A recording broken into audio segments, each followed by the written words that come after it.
obéit, j'allais dire, réquisitoire implacable. L'article 48, l'âme du mépris contre la diaspora et la République. Sous couvert donc de droit, c'est un véritable attentat à la cohésion nationale que tente de perpétrer le RDR, devenu RHDP. En manipulant l'interprétation de l'article 48 et du Code des nationalités, il ne cherche pas la justice, ni même la vérité constitutionnelle. Il cherche l'élimination. L'élimination ciblée, politique, mesquine. Et derrière cette interprétation, fait tomber donc un homme, c'est de faire tomber donc un homme. Tijam Tiam. Ce sont donc des millions d'Ivoiriens qu'on piétine. Ils cherchent l'élimination ciblée, politique, mesquine. Et derrière ce prétexte, faire tomber un homme. Tijam Tiam. Ce sont donc des millions d'Ivoiriens qu'on piétine. Car, en vérité, ce qu'ils veulent, c'est non seulement écarter un candidat gênant, mais instaurer donc une hiérarchie donc des Ivoiriens, où les enfants de la diaspora, les binationaux, ceux dont la double identité, la double nationalité est donc un héritage, deviennent des citoyens de seconde zone. Leur crime d'avoir grandi ailleurs, avoir étudié, investi et même représenté donc la Côte d'Ivoire sur la scène internationale. Leur faute, avoir donc porté donc le maillot national comme Didier Drogba et les 2 tiers donc de l'équipe ivoirienne championne d'Afrique. Leur tort d'être simplement ivoirien, mais pas assez selon eux. Cette lecture perverse dans l'article 48 nie la réalité juridique, car un citoyen ivoirien qui acquiert une haute nationalité peut lui donc renoncer et redevenir donc pleinement ivoirien. Le droit est clair, la Constitution est claire. Le refus donc de l'admettre est donc une instrumentalisation politique, un contresens assumé, une violence sourde contre l'histoire commune des enfants d'immigrés, de la diaspora, qui ont toujours été donc le cœur battant donc de la Côte d'Ivoire, ouvert, divers et dynamique.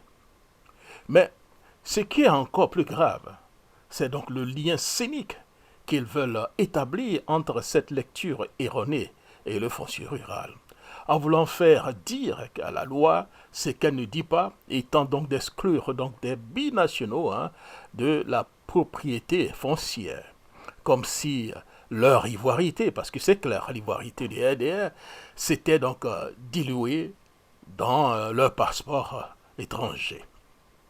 Ils vont donc jusqu'à proposer donc le remboursement des terres acquises par ces non-ivoiriens, selon eux, entre guillemets bien sûr, devenus subitement indésirables. Quelle humiliation pour ceux qui, de bonne foi, ont investi donc dans leur pays d'origine. Et pendant ce temps, les communicants déguisés, les juristes récitent donc leur argumentaire avec le zèle d'exécuteurs. Des textes oubliés sont soudain ressuscités, non pour renforcer le droit, mais l'utiliser comme guillotine politique contre Tijam Tiam. Chaque mot devient donc un piège, chaque silence devient donc une trahison. C'est donc un procès de l'ivoirité à l'envers, c'est un procès de l'ivoirité RHDP qui se joue sans juge impartial, sans appel, avec pour seul verdict l'exclusion. L'exclusion donc du Tiam. Mais qu'ils sachent une chose, la manœuvre est vaine, peine perdue, car nous connaissons donc notre histoire, nous connaissons leur histoire, nous connaissons l'histoire donc du Tiam, l'histoire des Ouattara, l'histoire de tous ces enfants d'immigrés devenus donc des piliers donc de la République. On ne pourra pas donc falsifier donc leur contribution, ni effacer donc leur ivoirité à coup donc de paragraphes détournés. Aujourd'hui, il ne s'agit pas seulement donc de défendre un candidat, il s'agit donc de défendre une vision de la nation, une nation exclusive tournée vers l'avenir. Il s'agit donc de refuser une république amputée donc de ses meilleurs fils. Il s'agit donc de dire non à une interprétation viciée qui, sous couvert donc de droit, veut imposer donc une vengeance politique. Nous appelons donc à la mobilisation les juristes intègres, les enfants de la vérité, membres de la diaspora, citoyens soucieux de la justice. Levez la voix. Ce n'est pas simplement un billet qu'il faut écrire, mais une vague d'indignation à gauche, à droite, en Côte d'Ivoire comme dans le monde. Il en va de notre dignité collective et il en va de notre République.